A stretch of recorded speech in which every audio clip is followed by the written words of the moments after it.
আসসালামু আলাইকুম viewers, Sumi kitchen and লাইফস্টাইলে সবাইকে আবারও স্বাগতম। আজকে আমি আপনাদেরকে টক জাল একটি ভর্তা তৈরি করে দেখাবো।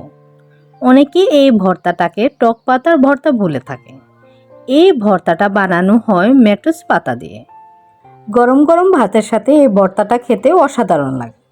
এই লেটুস পাতার ভর্তা হাই প্রেশার ও কোলেস্টেরল রোগীর জন্য খুবই উপকারী একটি রেসিপি।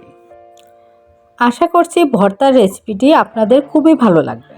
যদি ভালো লাগে তাহলে অবশ্যই ভিডিওটি প্রথম থেকে শেষ পর্যন্ত দেখবেন। তো চলুন কথা না বাড়িয়ে দেখে নিই লেটুস পাতা ভর্তা কীভাবে তৈরি করতে হয়।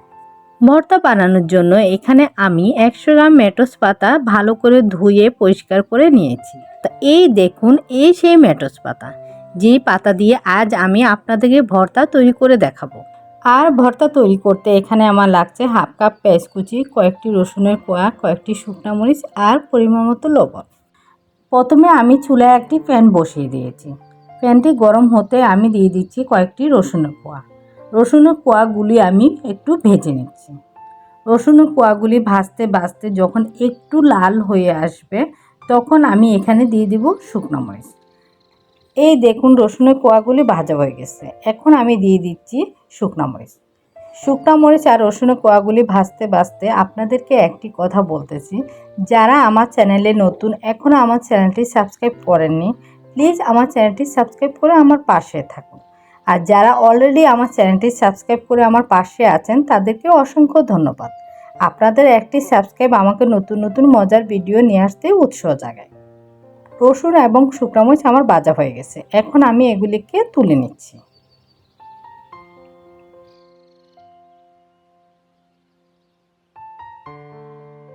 এখন দিয়ে দিচ্ছি ধুয়ে রাখা লেটুস পাতাগুলি।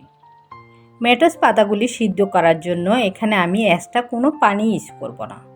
ঢাকনা দিয়ে রেখে দিলে লেটুস পাতা থেকে যথেষ্ট পানি বের হয়ে আসবে, আর এই পানিতেই লেটুস পাতাগুলি সিদ্ধ হয়ে যাবে।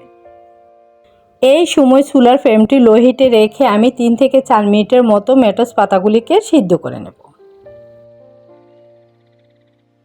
3 থেকে 4 মিনিটের মধ্যে পাতাগুলির পানি বের হয়ে এই পানিতেই পাতাগুলি যথেষ্ট সিদ্ধ হয়ে যাবে। তারপর আমি ঢাকনাটা তুলে আপনাদেরকে দেখিয়ে দিব লেটুস পাতাগুলি কেমন ভালো সিদ্ধ হয়েছে। আমার 3 থেকে 4 মিনিট হয়ে গেছে। এখন আমি ঢাকনা তুলে আপনাদেরকে দেখিয়ে দিচ্ছি। এই দেখুন, লেটুস পাতাটা পানি বের হয়ে যথেষ্ট সিদ্ধ হয়ে গেছে। এখন আমি পাতাগুলিকে নেড়ে চেড়ে আবারও ঢাকনা দিয়ে রেখে দিব 2 থেকে 3 মিনিটের জন্য। এই 2 থেকে 3 মিনিটের মধ্যে লেটুস পাতাগুলি সম্পূর্ণ সিদ্ধ হয়ে যাবে। আমার 3 মিনিট হয়ে গেছে। এখন আমি ঢাকনা তুলে আপনাদেরকে দেখিয়ে দিচ্ছি। এই দেখুন, আমার পাতাগুলি সম্পূর্ণ সিদ্ধ হয়ে গেছে। এখন আমি লেটুস পাতাগুলিকে নেড়ে চেড়ে যে অবশিষ্ট পানি আছে ওই পানিটাকে শুকিয়ে নিচ্ছি।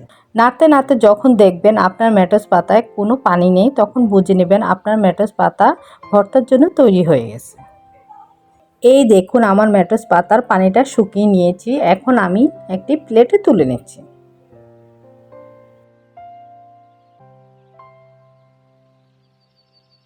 এখন আমি একটি প্লেটে শুকনো মরিচগুলিকে আগে ভেঙে নিচ্ছি।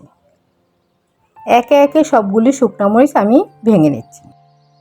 ঝালটা আপনারা আপনাদের পছন্দ মতো দিতে পারেন। যে যেমন ঝাল পছন্দ করেন তেমন ঝাল দিয়ে আপনারা ভর্তাটা তৈরি করে নিতে পারেন। এখন দিয়ে দিচ্ছি রসুনের কোয়াগুলি, আর রসুনের কোয়াগুলিকে হাত দিয়ে ভেঙে নিচ্ছি।